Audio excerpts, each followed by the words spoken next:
instead of night cleaning crews, these things just come out of the closet and wipe down the floors and get things done. I just think it's hilarious that they have eyeballs on them. So they close Um, when they're off, or what? what? Like they shut when they're off, or I don't know, man. I hope so. that's how you know? I haven't seen them in operation. You're like, what are you staring at me for, dude? I thought you were off duty. The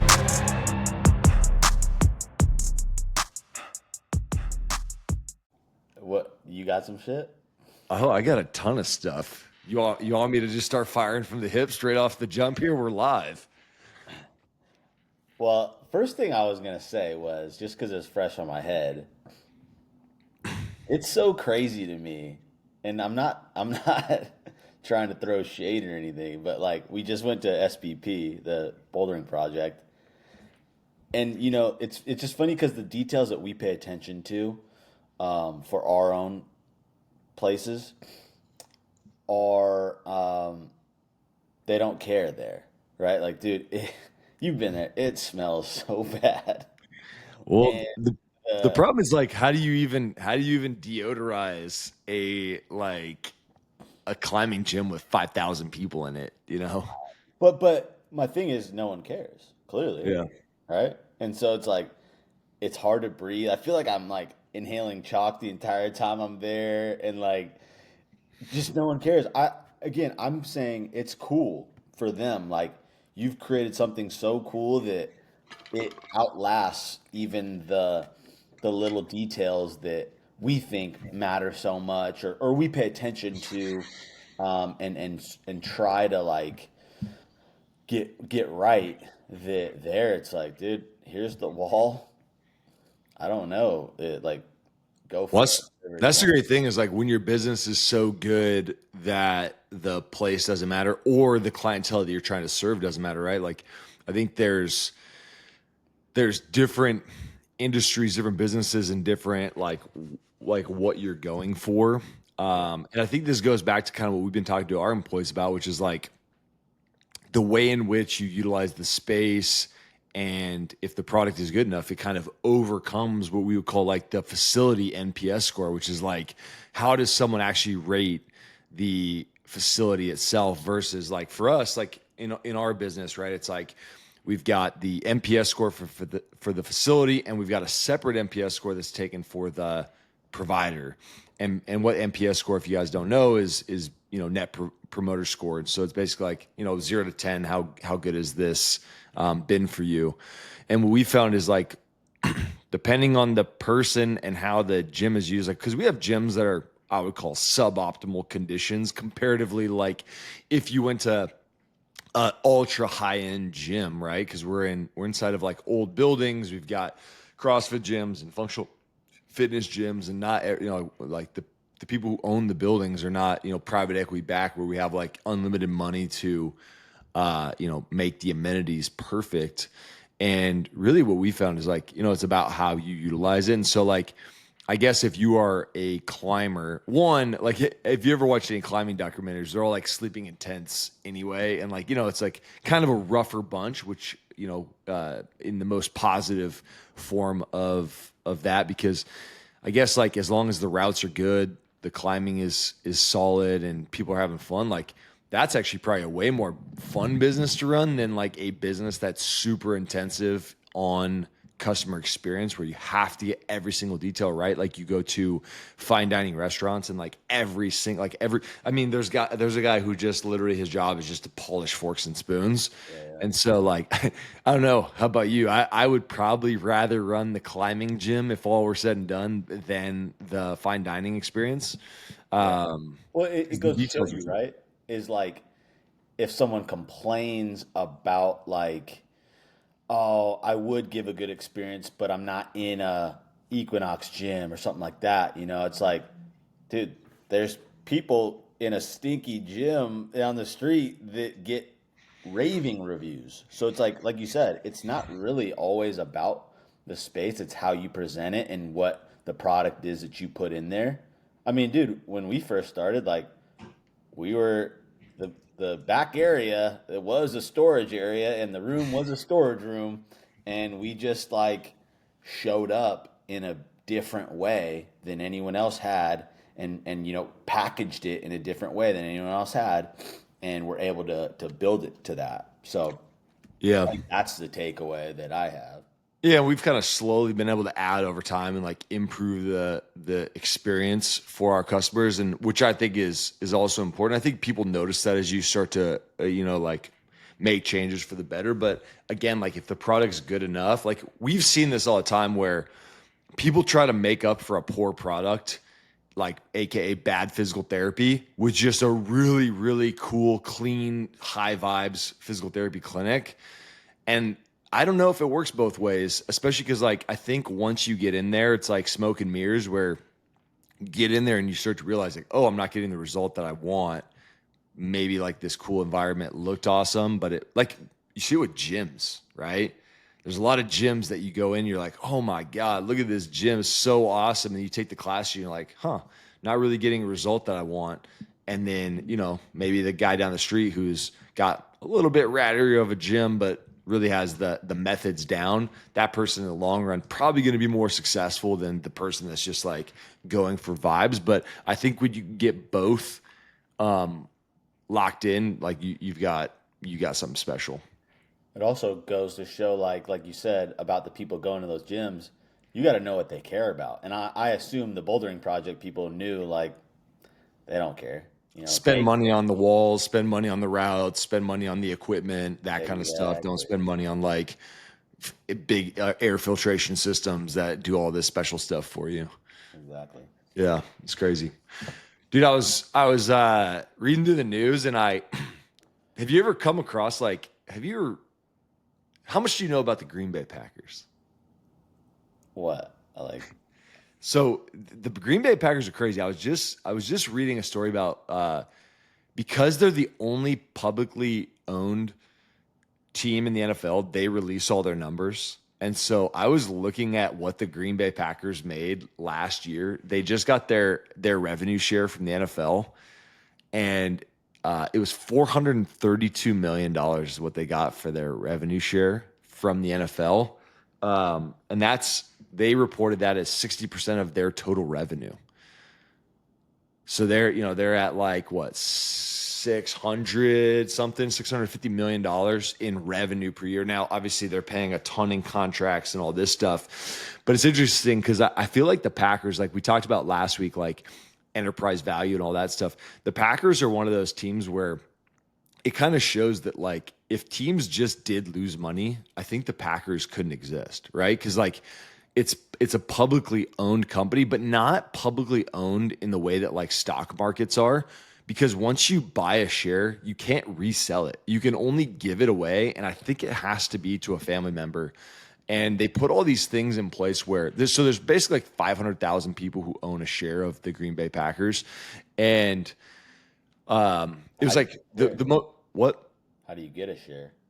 they put them up for sale every once in a while, and I'm not sure exactly how you go about buying them. Not on the S&P or like. No, yeah, they do funds. Like they just recently, I think the most recent sell of shares was 2011 or 2012 area. They were selling shares $250 a piece.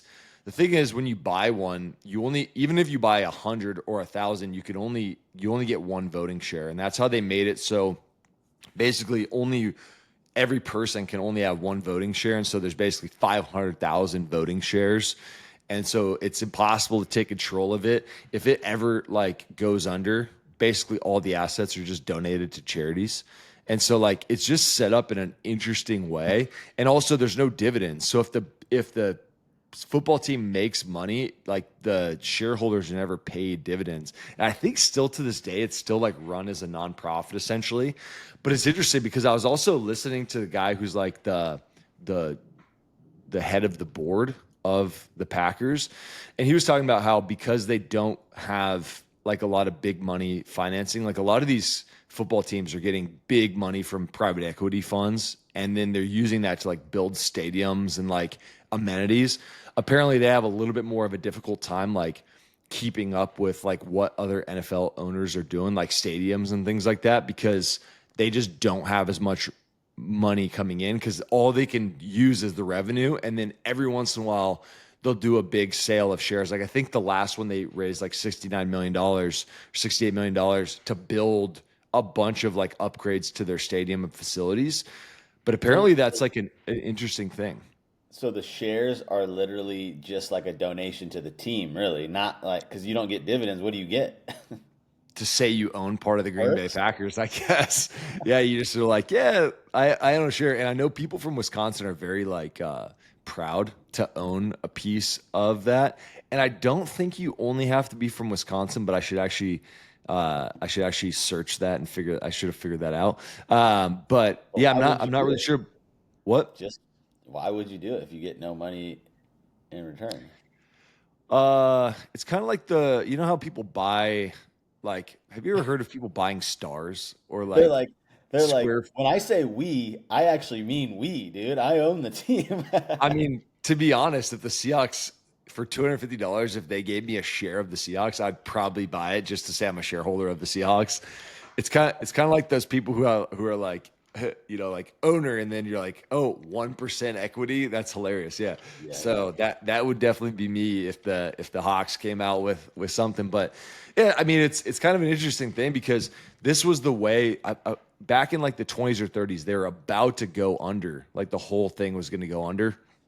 Um, but they started selling these shares and making it public to be able to save it, and that's how they raised enough money to like keep the team going. And also, it's basically how they've survived being in the smallest market in sports. I think they probably have the smallest market in all of sports. Because like if you look at the Green Bay metro area, it's 329,000 estimate in 2023, but the actual city of Green Bay is 105,000. So it's like the big house at Michigan holds more people than the entire city of Green Bay. And so like it's a interesting thing Pretty because random. there are a lot of Green Bay Packers fans though, and the whole state of Wisconsin is, all about, Green Bay. So It is a pretty random area, though. To like, you just kind of know it because you've been a football fan, where you're like, yeah, it's just normal. But then you're like, wait, no other little city like this really has a squad.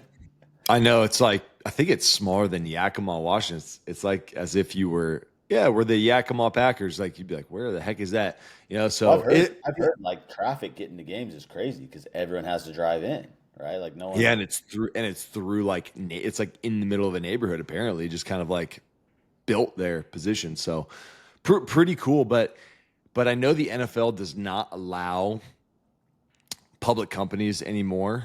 Like they don't allow publicly owned teams. And so they're basically grandfathered in. There's like a rule. I think the NFL teams now you can only have up to 30 owners, and one of them has to own more than 30% of the team. So you can't just be like, yeah, we have all of us 30 have 5%. So you have to have one what they would call majority owner, which is over 30%, and you can't have more than 30 individual owners. And so I guess maybe you could get around that by like starting a company and then owning part of that company that owns part of the team, but I'm not actually sure how that works and if they allow. I assume LLCs can own parts of NFL, but who knows? I don't know. The NFL is such a mystical sports league because it's been so successful because of everything they've done. And I know there's like a lot of talks in baseball right now about salary caps and all this stuff, and the players. Some of the players are against it. Some of the players that are not close to the salary cap, I think, are for it. And it's because, people want to be on competitive teams and you don't want to see the Dodgers, the Yankees, the Braves, the Phillies, all of the teams with big money. They spend big money to win. The Mets, right? The Mets are basically paying to win versus the NFL. There's a hard cap. You cannot do it. Right. And so the way the salary cap is set up, it creates a lot of fair competition where any team in a given year could win the Super Bowl, right? Like you could draft the right players and have players on low contracts. As a matter of fact, the way the draft works is you get higher picks for being a worse team, so you get better players for really cheap. And then some teams are somehow able to keep it up, and like they're starting to do sketchy stuff where they're like paying people out for the next 30 years to amortize over their contracts so that they can get more people. But in general, I think I think we've talked about this a long time ago on a podcast about the NFL, but that's why it's the best product and that's why it's the best sports league is because it's so competitive and everyone feels like their team can win. There are certain teams in baseball where you're like, yeah, I think this team may never win a World Series because Mariner. I mean, really, like the Mariners, maybe it's just so hard because you're playing such an uphill battle. We're playing teams with 4x the salaries that we have. Now, I think the Mariners spend under the cap, but you get this thing where it's like the NFL, like everybody hits the cap and everyone's equal across the board. Some teams are like, yeah, we aren't going to get close to the cap because we're not going to waste the money because we're not going to go over the cap. And the Mets and the Yankees and all those folks and the Dodgers will go over the cap. And so it's just like it disincentivizes you to spend towards that. And it just makes like baseball versus where football is going, like baseball is going down, football is going up. It basically solidifies the model of the salary cap and the way that the NFL runs their business because the NFL is by far the most valuable sports league in the world. But it's interesting for sure. So you really think if they said you could own a piece of the team, you would pay $250? Oh yeah, And if they said, by the way, I'd you put the get certificate right here. just for that, that's a huge business model, I think, if a lot of fans would do it, where it's like, hey, you get votes on like what jersey should we wear, Yeah, or whatever. like Like it's almost like a ghost share. I bet they could raise a ton of money off that. I mean, it's kind of like season ticket holders. You get a bunch of special perks for like being a season ticket holder. Far above the value of the ticket, there's a lot of other unique stuff. Like at the Mariners, for example, you're a season ticket holder. Oh, you get to go on the field for fireworks night, and like those are the kind of like value stacking. Like this is like classic.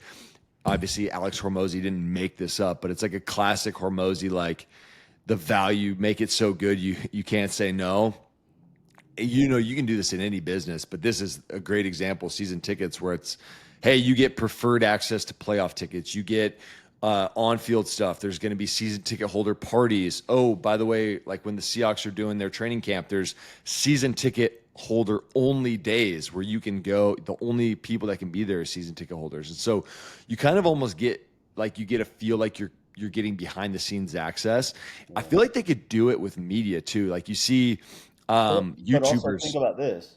How many people are on the wait list for that season ticket, right?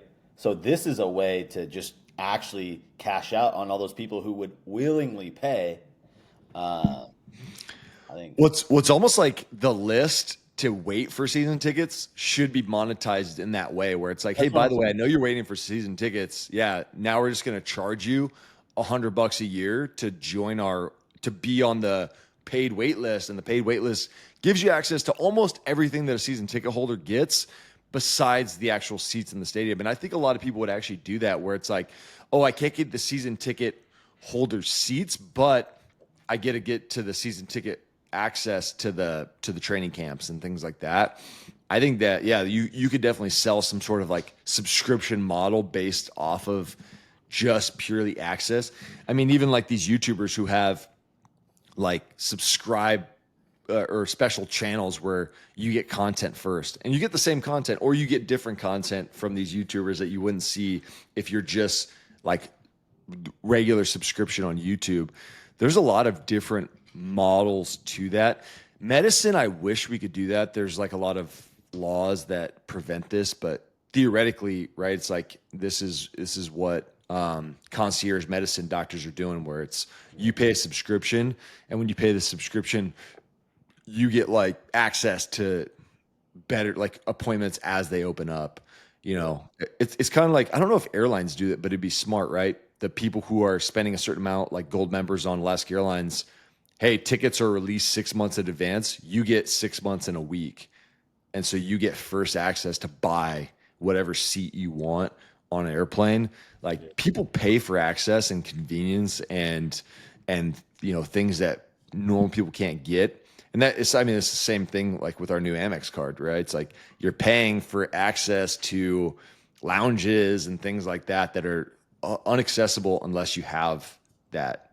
And apparently it's lucrative enough to where it makes sense for these credit card companies to open lounges in the airport. Think about how crazy that sounds. A credit card company opening up a lounge inside of an airport just for the to incentivize people to get their credit card. That's how valuable credit cards are. You know what I want to look up next? Because I actually, every time I'm in the airport, you know all those shops and all those stores. Hmm. I'm always like, dude, no one buys anything from these places. But if they're there, I'm assuming people actually do because they're trapped. They have nothing to do. You know, if they're rich, they got money to spend. I'd be very curious, like what these airport store retail stores make. Um, Well, 'Cause you I have a know people cap, you love have a that. good captive audience, so Yeah. you know, I mean, they're not there for no reason. yep, So I'd be yeah. curious on that. Well, it's kind of like the things that we've heard about with like these stadium deals where, to get into a climate pledge, it's going to be 250 or $500,000 depending on the position you're in and the type of booth you're running. That's a lot in rent for a year, 250,000, let alone 500,000. So, Yep. I mean, you got to imagine that certain business models it makes sense for and it can be profitable. But again, just because someone is doing and running the business doesn't mean it's successful. And we talked about this last episode, but I have to remind myself all the time where I'm like, ooh, airports, that must be a really good business. But what do you notice about airport places? They cycle all the time. You go into the airport and you're like, oh, that restaurant's gone. It's a new one now. It's like everyone's taking their hack at it. And it might be like what we talked about for the stadiums. It might be a Brand play. advertising play. Yeah, where it's like, hey, I'm gonna run my business, Evergreen Salads, in the airport for 2 years on a contract. I might lose some money, but I'm going to gain a wider audience of what my business does so that people want to get it outside of here. And so it's almost like, you're Yeah. basically paying to be in there and maybe break even and you're just it's basically your time and labor costs. Like that would be the goal inside one of those. Obviously you want to make money, right? Like you don't want to do anything to not make money, but it could be that like you're just almost a big billboard in there. Well, that's two thoughts I had there. One, that's what I noticed when I was in China, and my cousin was saying, because I was like, wow, I can't believe all these brands have these huge, extravagant stores. But he's like, yeah, it's you kind of feel the FOMO and keeping up with the Joneses, where you're like, if this company goes there, we got to go there to show face and show that we're legit, like we are serious. And when people visit and people that live here, they know who we are. And then two, if you're in the airport, maybe your play is more experiential if you're a clothing store, right? Like, I don't care if you buy. I want people trying shit on. I want people hanging out. I want people to think we're the coolest thing so that they got time to kill. Um, when they leave here, they remember us. Kind of like those gaming lounges, right? It's like maybe the clothing store should have the gaming lounge so that you're just hanging out in their store looking at all their stuff. Yeah. I mean, there's so many interesting plays where you could do. Like, I've always thought about combined businesses, like ones that make sense, kind of like what we have going in Renton, where you've got a smoothie shop inside of a gym. That kind of makes sense, right? It's like everybody's bringing traffic to each other, but it's like, like thinking about businesses that can exist in the same space but become like advantageous. I was actually just thinking about this, and I don't know how feasible this is, but I was just looking at Ballard FC. So Ballard is USL2 soccer team in Seattle. They just made the national championship, and I just saw they actually have a team store now, and they Wow. dropped this team store in Inside of. inside of another clothing store, which Yeah. is brilliant because they're not buying the real estate. It's almost like doing a pop up. And I was like, you know what? In our clinic next year, we should do a pop up retail store for Bigfoot inside of our physical therapy clinic because they get free real estate to sell their merch, but we get a bunch of people coming in to our facility Yeah. that would have never been in there. And so it's like, that is the perfect idea of something you can run where it's like, oh, instead of you doing your party over here, like come and use our space and we'll do like the Bigfoot season ticket holders party, but we'll do it out of our space. Those are interesting things from a business perspective for me where I'm like, if you have a small business and you're having flow issues, like where you're having trouble getting people in through your doors and knowing about your place, right? That's a marketing issue.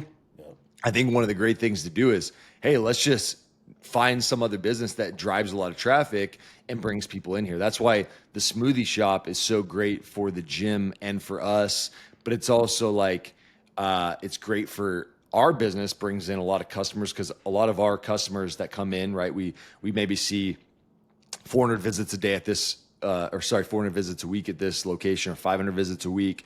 A good percentage of those people are getting a smoothie, an acai bowl, a coffee on the way out. And so it becomes like a built-in customer pool of people who are coming in every week. And every business is kind of related, but they bring in separate people. And so I think like small businesses could utilize this a lot more. And even like thinking about the real estate you're getting and your neighbors in your own plaza, right? It's not always, you can't choose, but you definitely should look like, is there somebody that's bringing people into this area, and how cohesive is my business inside of this, and how much do we all benefit from like the greater good of putting all these things in the same place? It's kind of like you see car dealerships, right? They all go into the same general areas. One, probably due to zoning, like, there's probably a zoning thing. But also, two, it's like, hey, someone has decided to go car shopping. Let's just all be near each other because, yeah, I'm not going to sell every person a car, but at least we are going to be the area that people come to look at cars. They're going to cycle through our dealership and we're going to all get more shots on goal because we're just going to get more people that are coming because we've made the process easier instead of having 10 dealerships that are spaced out by 5 miles and like everyone's like, I'm just not even going to go car shopping. It's like, oh yeah, I just go down to, wherever, Auburn, and you got the whole row is auto dealerships and we're just going to find a car. And so I think there's some value in having, a like an ecosystem of cross referrals and people coming in the door.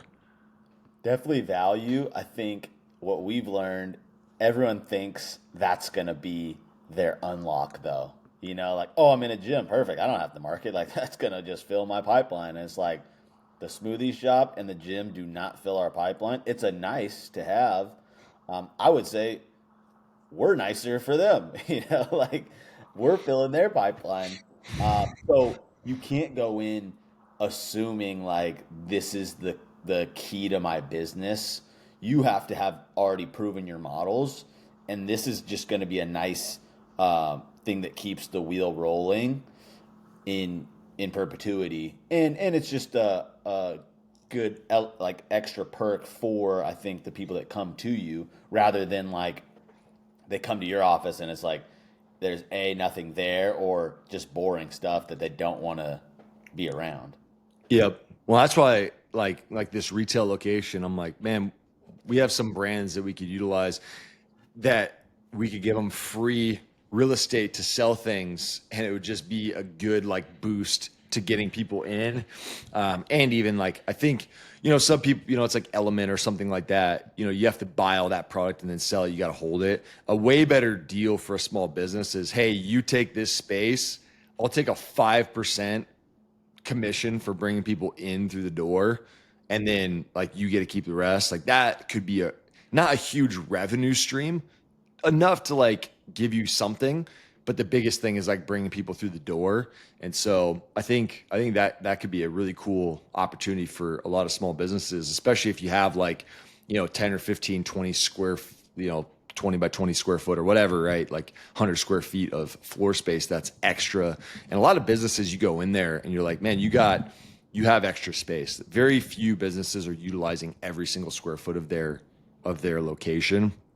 And so there could easily be a little like pop up like that. So be on the lookout. I'm going to try to get this going for Bigfoot next year. Yeah, no, I think that's a great idea. And I've always, we always talked about like businesses, we should be selling wall space in our clinics, like people are here so often and so many people. Wouldn't it benefit you to have your logo or a QR code or even like I mean, Hyperice should be sending us Normatec boots to have in our clinics just for people to try out and potentially buy. Like they Yeah. should give us a pair of those shoes at every clinic so that it's like, yeah, try them on, see what you think.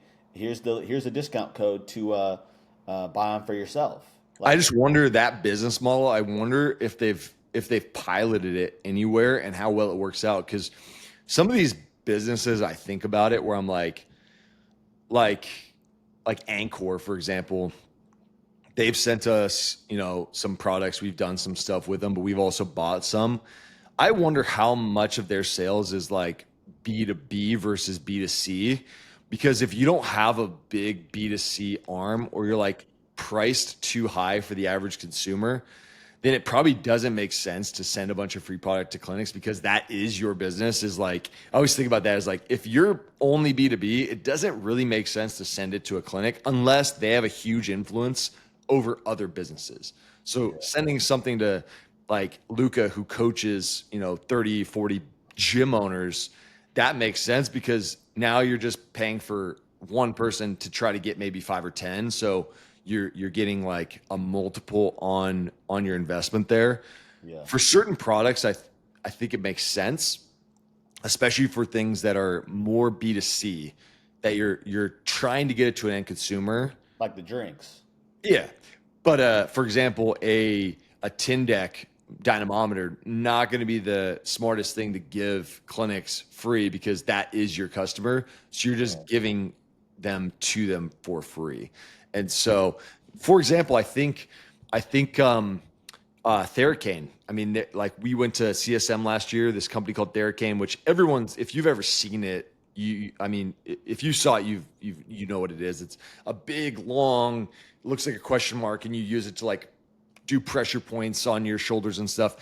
They give out probably what, a couple thousand of them for free at CSM, and you're like, wow, you're giving away to your who would be your customer, which is the therapist who would be buying them. But I think they're thinking more, hey, these therapists are going to bring them back, put them in the clinic, and then their customers are going to like them. And because the price point is like whatever, 25, 30, $50, it's actually more of a B2C product than a B2B product.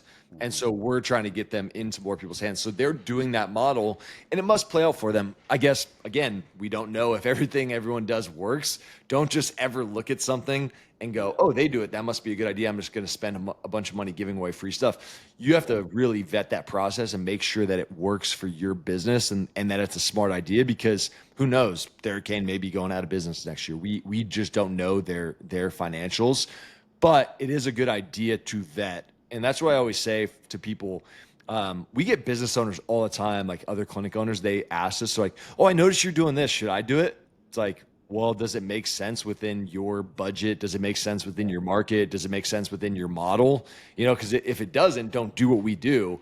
Don't just look blindly at at the things that we're doing in our business because everyone's at a different stage. Everyone's got different marketing budgets and different ideas and different proof of concept. Yeah, there's always context behind why we do things. Like don't like day one, we would have never bought a trailer. Yeah, yeah. You guys have a $10,000 trailer plus like another 15,000 in upgrades. Should I go spend 25 grand on a trailer? It's like probably not if you don't have all the connections to these events and like you haven't seen it play out. And who knows? We don't even know if it's a quote unquote good idea for us. But to us, it was like enough of a signal just setting up tables that it's like, oh, the trailer's going to do really well. But also, people don't like you see someone successful, you don't know which dots got them there too. And I think people connect the wrong dots. Like, that's why everyone likes these guys because they have this trailer. And it's funny because that's what everyone comments about every time I see people.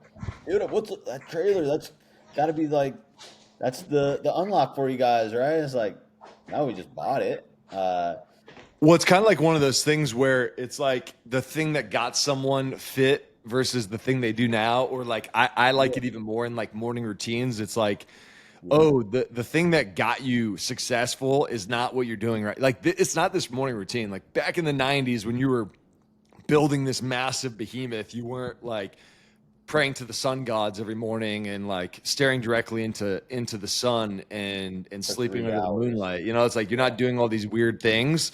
Like you have to think about what got us to where we are is just really hard work and relentless pursuit of improvement. Every single day we tried to make one change that made something better and add a ton of volume of reach outs and contacts, and like all of that stuff has now become, you know, like we've reached critical mass of activities that we've done, and it's just like it takes a lot of effort though, and I feel like a lot of people quit right before they get to critical mass because you don't really know when it's happening. And so we've seen it with so many of our clinics. You know, it's like, oh man, it felt like we were pushing up a rock uphill for so long, and now it's easier because we don't have to be the one that's fully pushing the rock uphill. But like those are the things that actually work. The gimmicky stuff, I mean, like our trailer, it's a gimmick, right? It's fun, it's cool. It'll probably pay for itself over time. But like for us, it's like some of it's branding, some of it's just fun. You know, like sometimes people that own businesses just do stuff uh, because it's fun and they want to have some fun. You know, it's like you want to try to take out some of the boring out of the day to day grind. Yeah, and I would recommend like you got to figure out what your price range is and where like what's your budget for what you can do creatively. Because I'll tell you this, when we first started, we were just walking down the street knocking on apartment complexes doors and like just going and talking to anyone, and that was free. That was just paying with our time. Yep. And on top of that, we're messaging people on LinkedIn. Like that was free. And then after that worked, we paid someone to do it. You know, and like so you kind of like I think a lot of people are constantly looking for that unlock, that one thing, you know, the trailer. Oh, if I get inside this gym, oh, if I get this influencer to repost me or whatever, and it's like it's never gonna be one thing. What's Hormozy always talks about, the 1,000 little BBs. Like it Thousand really is. golden BBs. Yep. You need to figure out what those BBs are, and you need to just figure out how to get yourself to do them. Because the one thing's never going to pay off. That one event. Oh man, dude, this event. There's 5,000 people there. If we get there, we're gonna be good. It's like it never works out like that. Even like the one doctor, it's like the one doctor that refers you patients is not going to be the fix to your referral issues. Like it's everything like that, and everything fades over time if you don't maintain it. It's kind of like, you know, Yep. growing a garden. You have like you can't just plant everything one time and then all of a sudden you're good and it produces fruit for the rest of your life. It's like you've got to actually go out there and maintain it and do things to produce, and then eventually that avenue is going to die off. They're going to move out. They're going to find someone else. Like you got to keep on building the pipeline at all times. And like, you know, you have to be constructing and figuring out like, you know, that's what strategy is, right? Strategy is just figuring out where you're going to go. Yep. Um, what do you You got? got one? I got a good one too. I got a Hit master me with class. yours. Mine's pretty long. Hit me with yours. I just got a quick master class that. So, we started this A quick, networking group. a quick master class. All right, everybody, buckle your seatbelts. Yeah.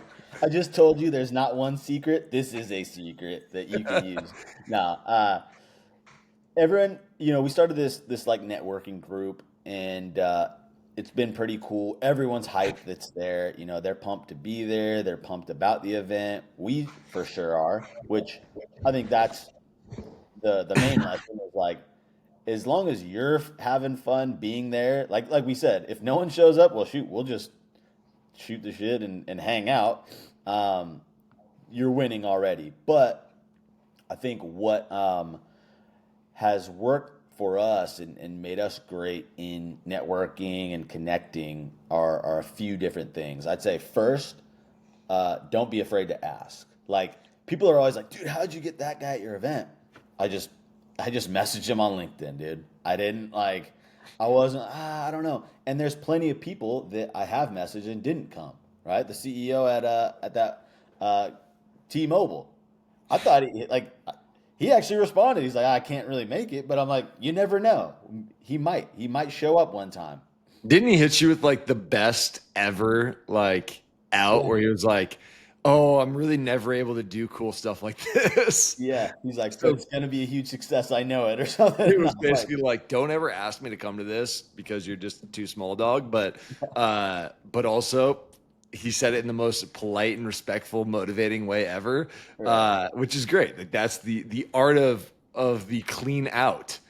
Yeah. But I really, after doing this for so long, I'm like, I think one day he might, and there's plenty of people that have been just as cool that have showed up and that we've created connections with by just not being afraid to ask, but also not being afraid to ask again. I think people give up. Oh no, the person didn't respond, or they said no. You got to continue to follow up. The other big one: be interested, but also be interesting. I think people they say one or the other. You got to be both. So you got to be interested in these people, and that's why I think people have a good time, is because we get them here, and we're just like, dude, tell me about this. Like, how'd you do that? Whoa, what does that mean?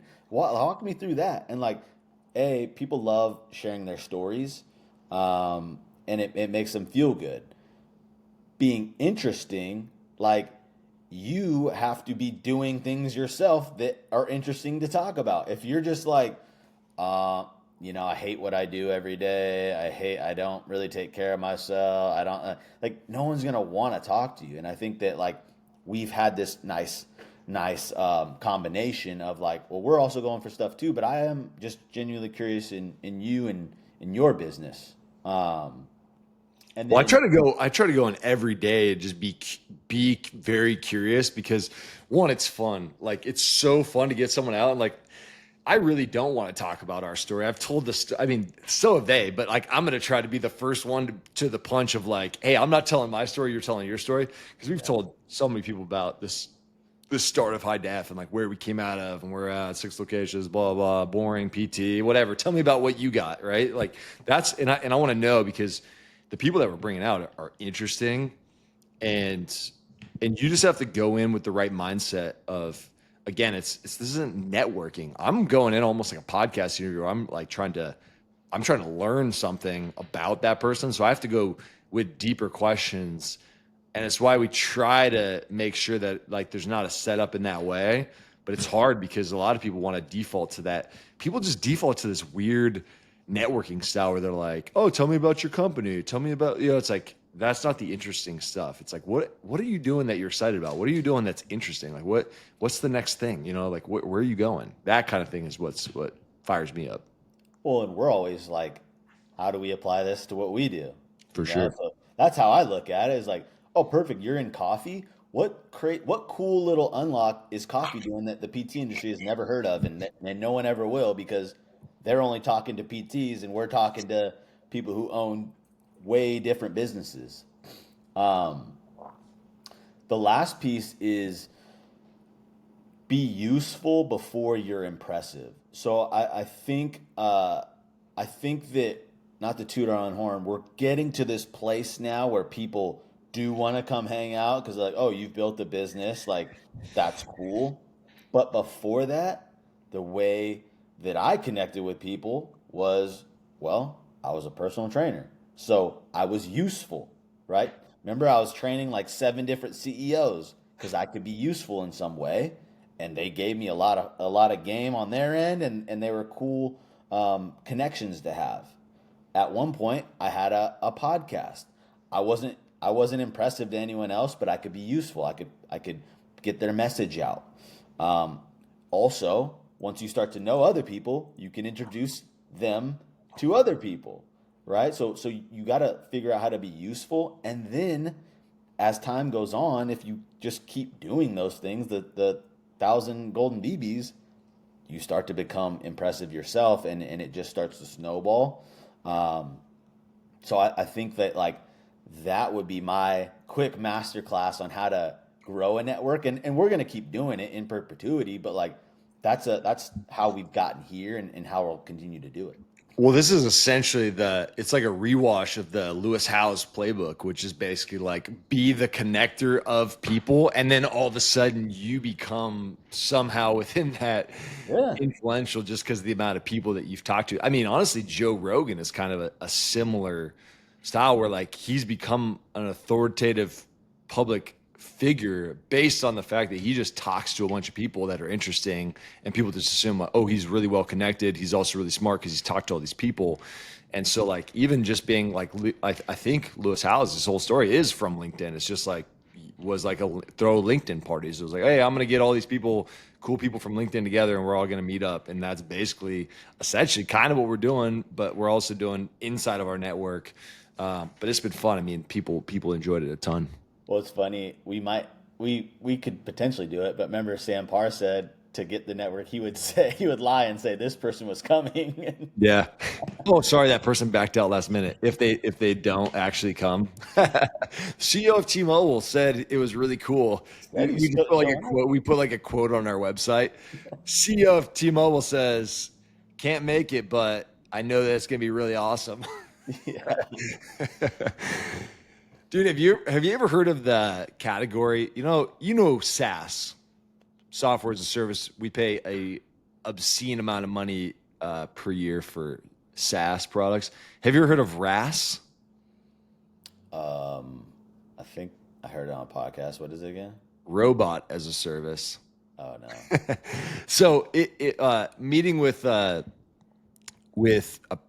pizza maker recently got me interested in this robot thing because he was using robots to make pizzas, which is essentially what my brother-in-law came out to Seattle for, was to do work with, he was working at a startup that does pizzas, which is called Picnic, which basically is like a thing. It's an automated machine that takes dough, flattens it out, it spreads the sauce, it spreads the cheese evenly, and then it puts on the toppings, and then you take it out and you cook it. So it's basically replacing the whole prep side of the pizza.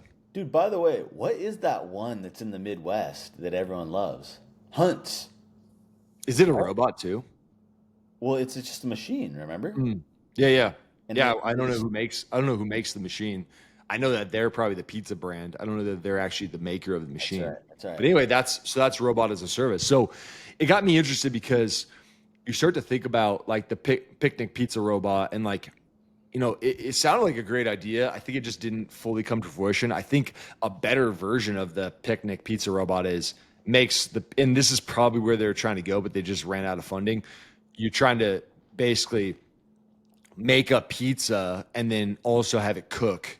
And then essentially the only other thing is like it has to get taken out by a person. But even then, I started looking into these robots that are doing things, and it's pretty crazy. We've seen like the Timu version of this robot, the Bear robot. So Bear Robotics, have you ever heard of Bear Robotics? Mm.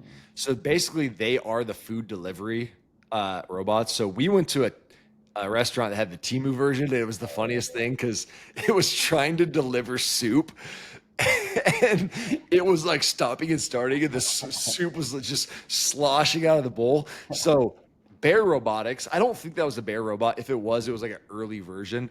I saw some videos on YouTube of Bear Robotics, and it's like a really smooth, nice turn. It can deliver the stuff really well, and so obviously, like they're starting to replace food runners. I started to look at things like the Cafe X robot. This whole machine, it's like a robot, basically. Like you can basically drop it in any company, and there's a bunch of companies that are doing this because we know folks that are operating coffee shops inside of like an Amazon, Expedia, Microsoft, those kind of things. But imagine if those didn't have to be manned, right? 24 hours a day, 7 days a week, you can order coffee from this robot, and this robot Cafe X, it like makes the coffee, it grabs the coffee, it adds the creamers, whatever, and then it has a robot arm that actually like reaches out the window and like serves it to you. And so these robots are really interesting because this robot, it can do 100 coffees per hour, and it only requires 30 minutes of daily labor. So imagine the cost cut that you've saved by putting this robot in. And this doesn't make sense maybe for like a Starbucks, right? Where they're built on like these certain custom drinks, but for offices, this is great because it's like for, $2,000 or $3,000 a month, you can rent this coffee robot. Plus, obviously, you have to pay for all the coffee and all that stuff. But like for a high-end office building that, like Microsoft is going to staff the people anyway, it could be a huge cost savings. Plus, it's 24 hours, so the thing's never closed, and it pumps out 100 coffees an hour. So you can do 2,400 coffees if you just ran it constantly throughout the day. And then you just have to have 30 minutes of daily labor of someone just coming in, like probably filling up the beans, maybe wiping down some surfaces, cleaning some heads. But a lot of these robots now are self-cleaning too. So it's like they're even replacing the labor step of like, I guess the only labor would be like, hey, I got to bring in the coffee beans, but eventually another robot will probably go get the coffee beans and fetch them and bring them back. But it's interesting because they even have them for like cleaning. They have these things called Avid bots. Look up Avid bots. They put eyeballs on them. Even like they're hilarious looking. But so picture like Oh yeah. picture the bulldog. Remember the cleaning thing from the CrossFit gym, like the floor cleaner. These robots basically just go around and clean floors for you. And so imagine like an office building at night, like these robots just come out and start cleaning the floors, or like big warehouses or even gyms, right? Like big, huge gyms. Instead of night cleaning crews, these things just come out of the closet and wipe down the floors and get things done. I just think it's hilarious that they have eyeballs on them. So they close when they're off, or what? What? Like they shut when they're off, or I don't know, man. I hope so. that's how you know? I haven't seen them in operation. You're like, what are you staring at me for, dude? I thought you were off duty. The Neo 2W looks like it has googly eyes. Like it's got like the pupils in it. The KAS one looks a little bit more like robot eyes, where they're just like square lights. I like it though. Like the idea of this is awesome. And the interesting thing about it is like, I think this doesn't make sense. It's kind of like we talked about last episode, AI replacing humans. It only makes sense in certain scenarios. And I think, there's still always human labor, but think about like labor constrained businesses. Like eventually we're going to run out of people to clean office buildings because they just don't want to do the job. So that's going to be important. And then like high friction, repetitive tasks. So anything that someone has to do a lot of times a day, it just makes way more sense to have a robot do it, because again, it's easy to program a robot, or like from a layman's person, like I think robots look easy to program certain things. I'm sure it's not easy, but it's interesting because, you could replace these high friction repetitive tasks. And the cool thing about the RaaS that's different from like, just building out your own robot is it's OpEx versus CapEx, right? So it's $2,000 a month instead of buying a $300,000 robot. So the entry point to this is much lower. So like we could afford a robot today that cleans our floors for $2,000 a month, right? And like we wouldn't be able to ever buy a $300,000 robot. But this becomes a pretty interesting business when they start to put it into like a monthly spend, kind of like our EMR software. We would never afford our HEP software is a good example.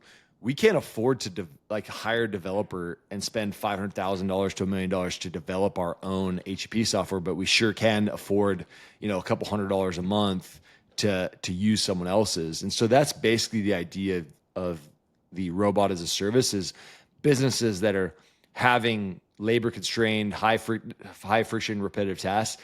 They can now, there's robots in every single application that you could think of, right? I mean, I've even was out at a field the other day, and there was a robot mowing the grass, and it was like just driving around by itself, and it was just like mowing. And I'm like, wow, that's pretty awesome that like a school could just set this thing out.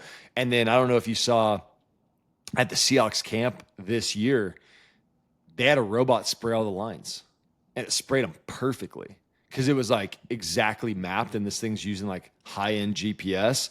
And so it literally was just like driving. It did all the hashes perfect. It did like the sideline. And so like, I think they were saying this is the first year that a striping robot ran all of the lines for the entire football field. But it's like that kind of thing. especially that's probably a dying art. Like there's not probably that many people that are learning how to stripe a field correctly and straight. Like that's hard to stripe perfectly straight and like have the machines and all that stuff. But these robots, like all you do is fill it with white paint and it goes to work for you.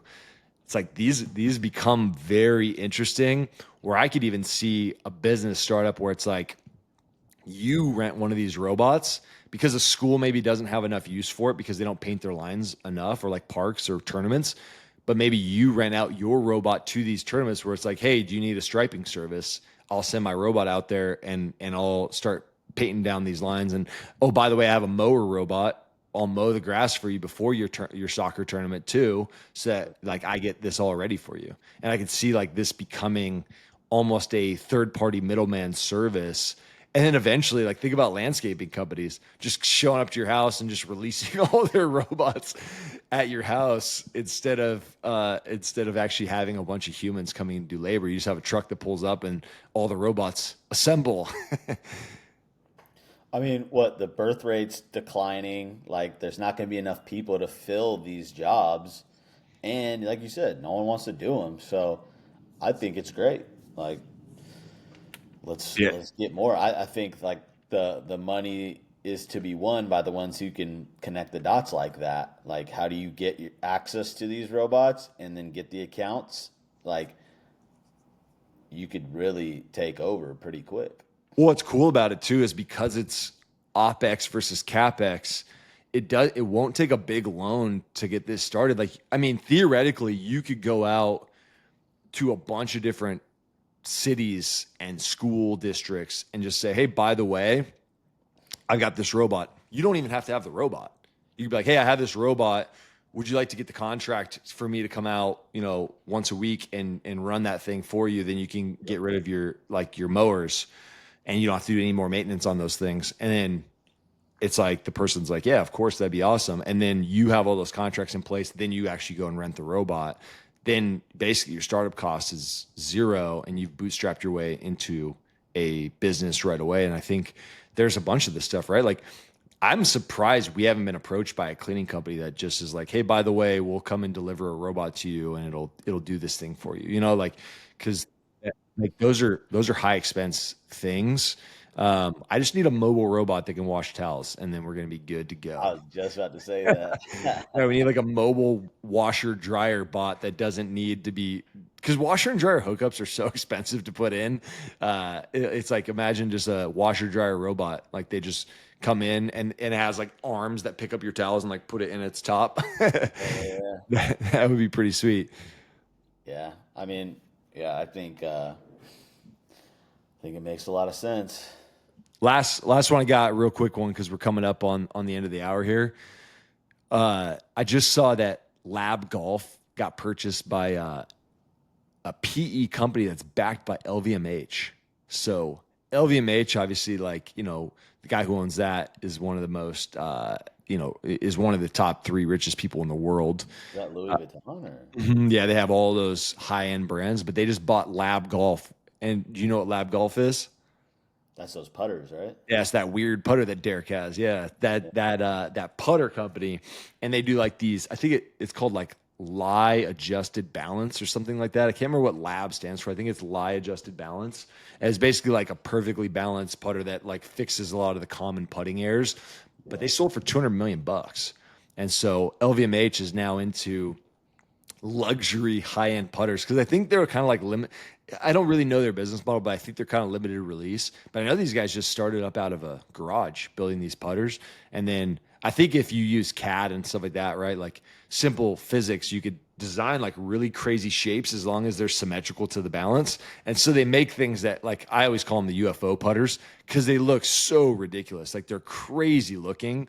And they're bright colors, and they have like they're just very strange looking putters. Derek has Um, that? yeah, that Is blue one that that the he one has. where the like face and the stick is in the back or whatever? Like it's not. Yeah, it's just a very strange. Yeah, the shaft goes in at a weird angle. It doesn't have the traditional like shape that a putter does. Yeah. Yeah, they're very interesting putters. But anyway, they got purchased. LVMH, the big mega high end luxury giant, is now in the putter game. So At all. They don't look, do other clubs? I don't know. I Not haven't yet. I haven't looked into them enough. I know that was like their original thing was putters, and I think that is all they do. Yeah, all they do is those putters. So they have a Wow. couple ones that look kind of normal, but again, they're kind of like the Scotty Cameron like style of golf club as well. So kind of a cool thing, but man, it's crazy. You can sell for 200 million just making golf putters. Putters. Pretty savage. Good for them. And that's the pod. All right.